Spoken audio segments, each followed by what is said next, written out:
Le Lévitique, chapitre 16. L'Éternel parla à Moïse après la mort des deux fils d'Aaron, qui moururent en se présentant devant l'Éternel. L'Éternel dit à Moïse, « Parle à ton frère Aaron, afin qu'il n'entre pas en tout temps dans le sanctuaire, au-dedans du voile, devant le propitiatoire qui est sur l'arche, de peur qu'il ne meure, car j'apparaîtrai dans la nuée sur le propitiatoire. Voici de quelle manière Aaron entrera dans le sanctuaire. Il prendra un jeune taureau pour le sacrifice d'expiation et un bélier pour l'holocauste, et il se revêtira de la tunique sacrée de lin, et il portera sur son corps des caleçons de lin. Il se ceindra d'une ceinture de lin, et il se couvrira la tête d'une tiare de lin. Ce sont les vêtements sacrés dont il se revêtira après avoir lavé son corps dans l'eau. Il recevra de l'assemblée des enfants d'Israël 2 boucs pour le sacrifice d'expiation et un bélier pour l'holocauste. Aaron offrira son taureau expiatoire, et il fera l'expiation pour lui et pour sa maison. Il prendra les 2 boucs, et il les placera devant l'Éternel à l'entrée de la tente d'assignation.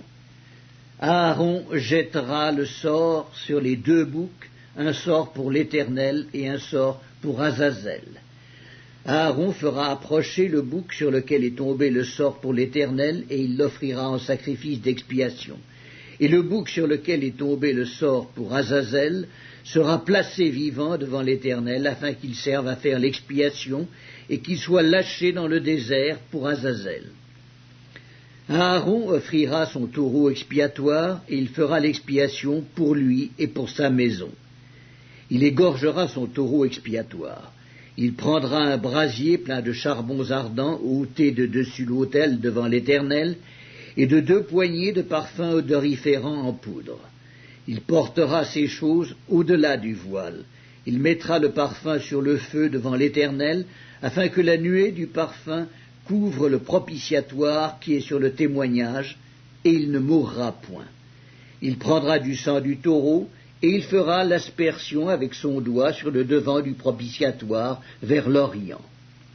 Il fera avec son doigt 7 fois l'aspersion du sang devant le propitiatoire. Il égorgera le bouc expiatoire pour le peuple, et il en portera le sang comme au-delà du voile. Il fera avec ce sang comme il a fait avec le sang du taureau, il en fera l'aspersion sur le propitiatoire et devant le propitiatoire. C'est ainsi qu'il fera l'expiation pour le sanctuaire à cause des impuretés des enfants d'Israël et de toutes les transgressions par lesquelles ils ont péché. Il fera de même pour la tente d'assignation qui est avec eux au milieu de leurs impuretés. Il n'y aura personne dans la tente d'assignation lorsqu'il entrera pour faire l'expiation dans le sanctuaire jusqu'à ce qu'il en sorte. Il fera l'expiation pour lui et pour sa maison et pour toute l'assemblée d'Israël. En sortant, il ira vers l'autel qui est devant l'Éternel, et il fera l'expiation pour l'autel. Il prendra du sang du taureau et du bouc, et il en mettra sur les cornes de l'autel tout autour. Il fera avec son doigt 7 fois l'aspersion du sang sur l'autel. Il le purifiera et le sanctifiera à cause des impuretés des enfants d'Israël. Lorsqu'il aura achevé de faire l'expiation pour le sanctuaire, pour la tente d'assignation et pour l'autel, il fera approcher le bouc vivant. Aaron posera ses 2 mains sur la tête du bouc vivant, et il confessera sur lui toutes les iniquités des enfants d'Israël et toutes les transgressions par lesquelles ils ont péché. Il les mettra sur la tête du bouc, puis il le chassera dans le désert à l'aide d'un homme qui aura cette charge. Le bouc emportera sur lui toutes leurs iniquités dans une terre désolée. Il sera chassé dans le désert. Aaron entrera dans la tente d'assignation. Il quittera les vêtements de lin qu'il avait mis en entrant dans le sanctuaire, et il les déposera là. Il lavera son corps avec de l'eau dans un lieu saint, et reprendra ses vêtements. Puis il sortira, offrira son holocauste, et l'holocauste du peuple, et fera l'expiation pour lui et pour le peuple. Il brûlera sur l'autel la graisse de la victime expiatoire. Celui qui aura chassé le bouc pour Azazel lavera ses vêtements et lavera son corps dans l'eau. Après cela, il rentrera dans le camp. On emportera hors du camp le taureau expiatoire et le bouc expiatoire dont on a porté le sang dans le sanctuaire pour faire l'expiation, et l'on brûlera au feu leur peau, leur chair et leurs excréments. Celui qui les brûlera lavera ses vêtements et lavera son corps dans l'eau. Après cela, il rentrera dans le camp. C'est ici pour vous une loi perpétuelle. Au 7e mois, le 10e jour du mois, vous humilierez vos âmes, vous ne ferez aucun ouvrage, ni l'indigène, ni l'étranger qui séjourne au milieu de vous. Car en ce jour on fera l'expiation pour vous, afin de vous purifier. Vous serez purifiés de tous vos péchés devant l'Éternel. Ce sera pour vous un sabbat, un jour de repos, et vous humilierez vos âmes. C'est une loi perpétuelle. L'expiation sera faite par le sacrificateur qui a reçu l'onction et qui a été consacré pour succéder à son père dans le sacerdoce. Il se revêtira des vêtements de lin, des vêtements sacrés. Il fera l'expiation pour le sanctuaire de sainteté, il fera l'expiation pour la tente d'assignation, pour les sacrificateurs et pour tout le peuple de l'assemblée. Ce sera pour vous une loi perpétuelle. Il se fera une fois chaque année l'expiation pour les enfants d'Israël à cause de leurs péchés. On fit ce que l'Éternel avait ordonné à Moïse. Le Lévitique, chapitre 17. L'Éternel parla à Moïse et dit, « Parle à Aaron et à ses fils et à tous les enfants d'Israël, et tu leur diras, voici ce que l'Éternel a ordonné. Si un homme de la maison d'Israël égorge dans le camp ou hors du camp un bœuf, un agneau ou une chèvre, et ne l'amène pas à l'entrée de la tente d'assignation pour en faire une offrande à l'Éternel devant le tabernacle de l'Éternel, le sang sera imputé à cet homme. Il a répandu le sang, cet homme-là sera retranché du milieu de son peuple. C'est afin que les enfants d'Israël, au lieu de sacrifier leurs victimes dans les champs, les amènent au sacrificateur devant l'Éternel à l'entrée de la tente d'assignation et qu'il les offre à l'Éternel en sacrifice d'action de grâce. Le sacrificateur en répandra le sang sur l'autel de l'Éternel à l'entrée de la tente d'assignation, et il brûlera la graisse qui sera d'une agréable odeur à l'Éternel. Ils n'offriront plus leur sacrifice aux boucs avec lesquels ils se prostituent. Ce sera une loi perpétuelle pour eux et pour leurs descendants. Tu leur diras donc, si un homme de la maison d'Israël ou des étrangers qui séjournent au milieu d'eux offre un holocauste ou une victime et ne l'amène pas à l'entrée de la tente d'assignation pour l'offrir en sacrifice à l'Éternel, cet homme-là sera retranché de son peuple.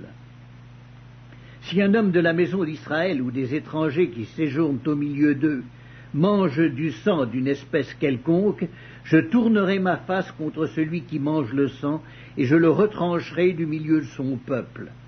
Car l'âme de la chair est dans le sang. Je vous l'ai donné sur l'autel, afin qu'il servît d'expiation pour vos âmes, car c'est par l'âme que le sang fait l'expiation.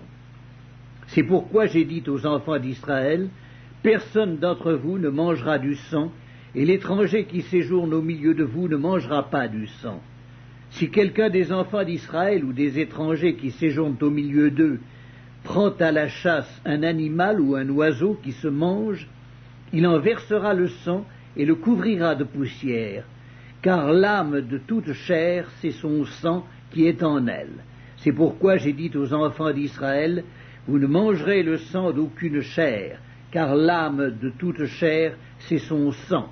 Quiconque en mangera sera retranché.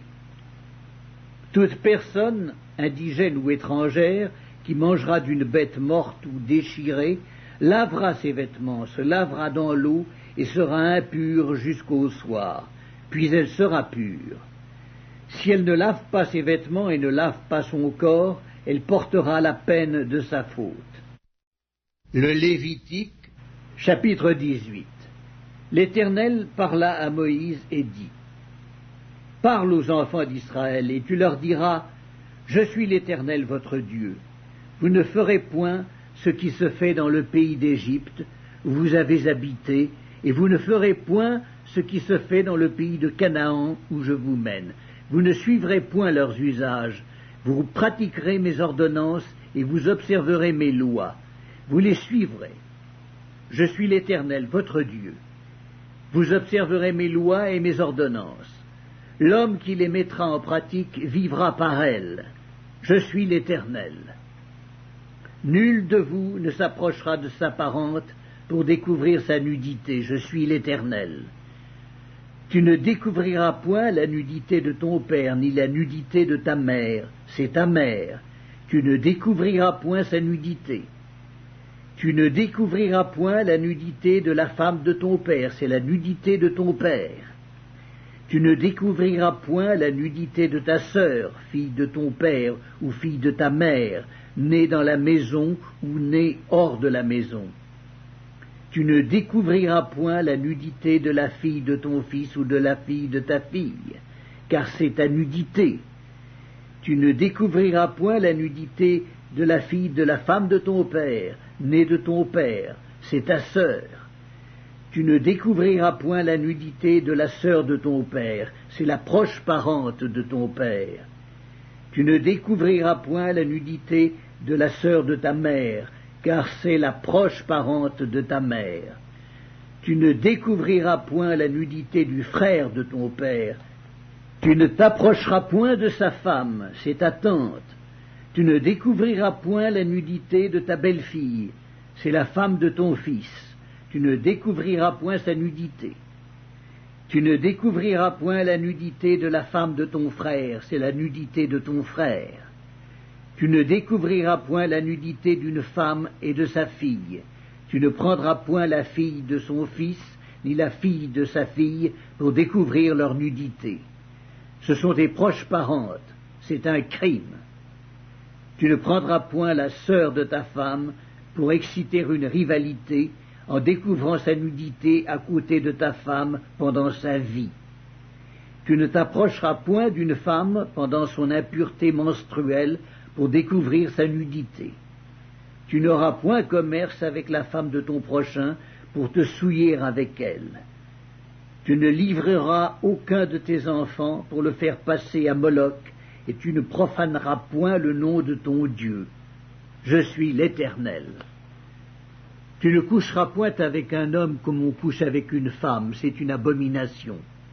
Tu ne coucheras point avec une bête pour te souiller avec elle. La femme ne s'approchera point d'une bête pour se prostituer à elle, c'est une confusion. Ne vous souillez par aucune de ces choses, car c'est par toutes ces choses que se sont souillées les nations que je vais chasser devant vous. Le pays en a été souillé. Je punirai son iniquité et le pays vomira ses habitants.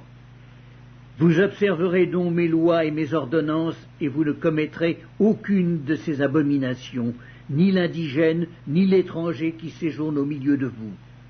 Car ce sont là toutes les abominations qu'ont commises les hommes du pays qui ont été avant vous. Et le pays en a été souillé. Prenez garde que le pays ne vous vomisse si vous le souillez, comme il aura vomi les nations qui y étaient avant vous. Car tous ceux qui commettront quelqu'une de ces abominations seront retranchés du milieu de leur peuple. Vous observerez mes commandements et vous ne pratiquerez aucun des usages abominables qui se pratiquaient avant vous. Vous ne vous en souillerez pas. Je suis l'Éternel, votre Dieu.